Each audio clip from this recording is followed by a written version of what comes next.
13. The logic of time. Philosophers today are often unintentionally startling reading. Thus, a great deal of attention in recent years has been devoted to logic, to the truth and falsity of statements, and to truth tables by men who do not believe in any viable concept of truth. Again, much time has been devoted to trying to establish time as a fourth dimension, and also to pointing out very ably the fallacy of such a notion by men who, all the same, find time, whatever it is, to be meaningless. This is hard for many to grasp. During my travels, I once talked for a while with an intelligent university student, by faith an old-fashioned liberal humanist. The idea of philosophy had drawn him to the philosophy department for a time, but he left, he said, when he realized that philosophy now is the endless refinement of all ideas into nothing. His conclusion was forthright. If it's all pure bull, why waste any time on it? It's ironic that, as time has come to have less and less meaning for philosophers and the man in the street, it has, at the same time, become more and more than ever a concern of scientists and philosophers. Their analyses of time, however unhappy in their conclusions, are not without brilliance and a high order of intelligence in the process. We must surely agree thus with the observation of J.J.C. Smart. Most interesting concepts cannot be elucidated by explicit definitions. Thus, to explain the meaning of the word length, we cannot give an explicit definition, but we can do things that explain how to tell that one thing is longer than another and how to measure length. In the same way, we can give an account of our use of the word time, even though we cannot do so by giving an explicit definition. This is true of more than time, as Smart notes. Why do definitions escape us?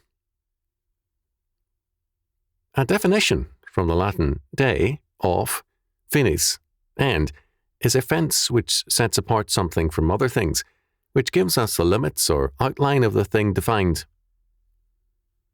Words themselves are definitions of an aspect of life, experience, the world of thoughts, the physical world, etc. For a Christian, this immediately points to the problem. The triune God, having made all things, the true interpretation and definition of all things is only possible by Him. Thus, we must, as far as we possibly can, try to think God's thoughts after Him as we study His creation. Definition is impossible in a world of brute factuality. If all facts are meaningless facts, then no fact can be defined or a meaning seen in it. The atheist or agnostic is thus false to his own faith when he ascribes a meaning to factuality or sees any order in it. In the world of brute facts, all facts are isolated facts. There is no creator God to give them meaning and to establish a common frame of reference. Only in a universe with a common origin in God's creative fiat and subject to a common decree of predestination is there both the unity and particularity which makes definition possible. All things are not one, nor are all things isolated and unrelated particulars. Definition implies an eternal decree, and, because of that eternal decree, definition and knowledge are possible. Adam was thus in an excellent situation for naming or classifying the animals. Genesis chapter 2, verses 19 and 20. As an unfallen man, in the state of innocence, he recognized entirely that classification and knowledge rested on God's prior order, not on his autonomous standards and judgments. While the extent of his science and knowledge was limited, and the time of his learning relatively brief, it was still an accurate knowledge because it did not for a moment assume brute factuality. Adam knew that every animal or facts he had to classify was the creation of the Almighty God. If a philosopher has wandered thus far in these pages, he has, of course, concluded that all this may be more or less about time, but it is not philosophy. Why? The reason is that, for most, philosophy excludes God the Creator and Adam the creature, and replaces them with autonomous man and his mind, that is, with the philosopher acting as God. Is it any wonder that for all such men the God of Scripture is an impossibility? Possibility, after all, is that which is circumscribed by the mind of man. Practically, this has meant that, since the time of the Greek philosophers, the real is that which exists in the closed realm of space and time. When philosophers speak of their faith in an, quote, open, end quote, universe, they mean that great potentiality is ascribed to creation, to man in particular. The universe is open in the sense that man is, quote, free, end quote, to move in independence from God. And all things have their own movement in a like freedom from a controlling power and his decree of predestination. The universe, however, is emphatically closed to any possibility that the sovereign, predestinating God of Scripture can either exist or can govern and determine that universe. Granted that autonomy of the universe from God, there is much leeway then as to other factors. We can call the universe finite or infinite. We can have varying doctrines of time and space. But the one thing then that, as humanists, we will not permit is that the God of Scripture be acknowledged. Any God allowed must be finite and limited. Such a tolerable God must exist within space and time as an aspect of the universe. He can only be beyond the universe in a very limited sense, that is, as one who is an aspect of it, whose growth is somewhat beyond the rest of us. To say that God created all things visible and invisible, earthly and heavenly, spatial and temporal, spiritual and material, and, moreover, created them out of nothing, means that God has no spatial or temporal relationship to his creation as a necessary aspect of his being. God is the Lord over creation, which moves totally in terms of his decree. The universe is thus not a fortuitous concourse of atoms, but an order decreed and absolutely governed by the triune God. Time is not merely meaningless succession in a chaos, but an aspect of God's creation, and totally governed by his eternal counsel and decree. Thus, time serves God's decree and is an aspect of it. There is, therefore, a logic to time, because time is the creation of absolute rationality and total meaning. Everything in time, man's fall and his attempts to create his own kingdom in defiance of God, is an aspect of God's ordination. Thus, man's rebel time and his philosophies of brute factuality are aspects of decreed time. All time moves only to God's clock, and in terms of God's calendar.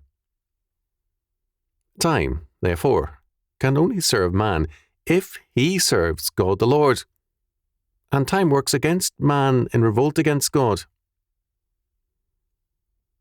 Time has no meaning from within time and the cosmos. There is no self-definition in the universe. Nothing is understandable in terms of itself, because nothing exists in and of itself. Humanistic definitions by the would-be autonomous mind, are, in the final analysis, self-definitions, and invalid ones. there is not an irrational second in all of time. Irrational men exist, and their uses of time are, like them, irrational. Behind them all stands the decree and purpose of God, which makes all things work together for good. Romans chapter 8, verse 28. And hence, behind every second of time is the absolute rationality of God. We can thus speak of the logic of time and its absolute coherency in the divine decree. It is in this confidence that David sings in Psalm 34, verse 1. I will bless the Lord at all times. His praise shall continually be in my mouth. In this faith, David can say, My times are in thy hands. Psalm 31, verse 15. Because it is the sovereign Lord of all things whom he worships, in whose hand is the life of every living creature. Job's answer to Zophar expresses the same faith. Who knoweth not in all these that the hand of the Lord hath wrought this? In whose hand is the soul, or life, of every living thing, and the breath of all mankind. Job chapter 12, verses 9 and 10. Because God created time and the universe, it is his decree which absolutely governs all things, and the meaning of time and all things in time cannot be understood apart from him and his decree. As Van Til notes, it will readily be seen that if our theory of reality is true, we cannot simply say that God is prior to the universe, meaning by prior to temporal priority. Inasmuch as God is not subject to time, we cannot enclose him in the calendar. God is the creator of time itself as a form of created being. On the other hand, if we say that God is prior to the created universe, we do not simply mean what is usually meant by logical priority. God is, to be sure, logically, quote, prior to, end quote, the created universe. But he is logically prior by virtue of the fact that he has actually created the universe with its temporal form out of or into nothing. Without the notion of temporal creation, the notion of logical dependence cannot be maintained.